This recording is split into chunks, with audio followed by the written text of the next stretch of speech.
కూటమి ప్రభుత్వ పెద్దలు మరోసారి నామినేటెడ్ పోస్టుల భర్తీపై కసరత్తు మొదలుపెట్టారు. ఇప్పటికే 2 విడతల్లో నామినేటెడ్ పోస్టులు భర్తీ చేసిన కూటమి సర్కార్ తొలి జాబితాలో 21 మంది, సెకండ్ లిస్టులో 59 మంది నామినేటెడ్ పోస్టులను భర్తీ చేశారు. అయితే ఆ 2 సార్లు కూడా పదవులు ఆశిస్తున్న పలువురికి అవకాశం దక్కలేదు. ప్రధానంగా టీడీపీ నుంచి చాలా మంది ఆశావాహులే ఉన్నారు. ఎన్నికల సమయంలో సీట్లు వదులుకొని పార్టీ కోసం త్యాగం చేసిన వారిలో చాలా మంది నామినేటెడ్ పోస్టు కోసం ఎదురు చూస్తున్నారు. ముఖ్యంగా కేబినెట్లో ఒక పోస్టు ఖాళీగా ఉండటంతో దానికి మాజీ ఎమ్మెల్యే వంగవీటి రాధాకృష్ణ పేరు ప్రధానంగా ఫోకస్ అవుతోంది.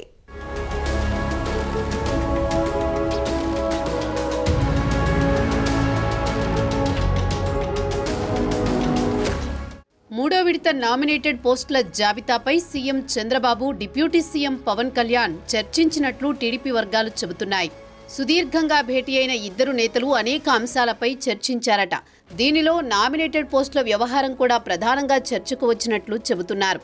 గత 2 జాబితాల్లో జనసేన, బీజేపీల కంటే టీడీపీ నేతలకే ఎక్కువ పదవులు దక్కాయి. అయితే టీడీపీ నుంచి ఇంకా న్యాయం జరగలేదంటూ పలువురు నేతలు కళ్లు కాయలు కాచేలా పదవి కోసం చూస్తున్నారు.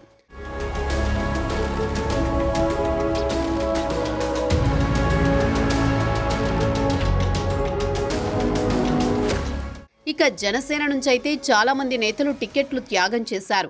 రాష్ట్రం కోసం పవన్ తగ్గడంతో జనసేన తక్కువ సీట్లు తీసుకుంది. దీంతో చాలా మంది ఆశావహులకు టికెట్ దక్కలేదు. ఇప్పుడు వారంతా నామినేటెడ్ పదవుల కోసం ఆశగా ఎదురు చూస్తున్నారు.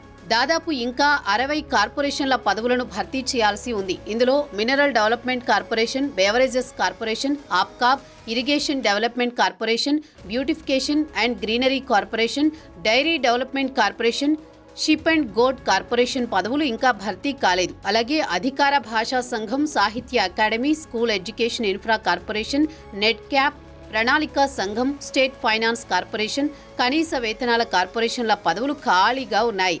ఇవి కాకుండా పలు కుల సంఘాల కార్పొరేషన్ల పదవులు కూడా పెండింగ్లోనే ఉన్నాయి.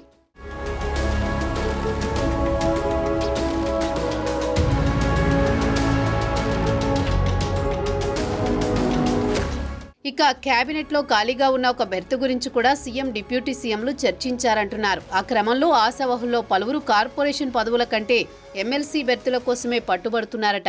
అయితే గత 2 ఎన్నికల్లో టికెట్ ఆశించకుండా టీడీపీకి కమిట్మెంట్తో పనిచేసిన వంగవీటి రాధాకృష్ణ ఇప్పుడు ఎమ్మెల్సీ రేసులో ప్రధానంగా ఫోకస్ అవుతోన్న పేరు. రాధా రాజకీయ భవిష్యత్తుకు తనది హామీ అని ఎప్పుడో భరోసా ఇచ్చారు చంద్రబాబు.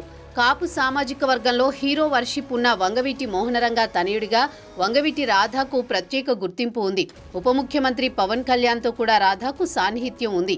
ప్రస్తుతం ఆ సామాజిక వర్గం మొత్తం కూటమి ప్రభుత్వానికే అండగా ఉన్న నేపథ్యంలో వారిని మరింత స్టిక్ ఆన్ చేసుకోవడానికి ముఖ్యమంత్రి చంద్రబాబు ఈసారి వంగవీటి రాధాని మండలికి పంపి కేబినెట్లో చోటు కల్పిస్తారంటున్నారు.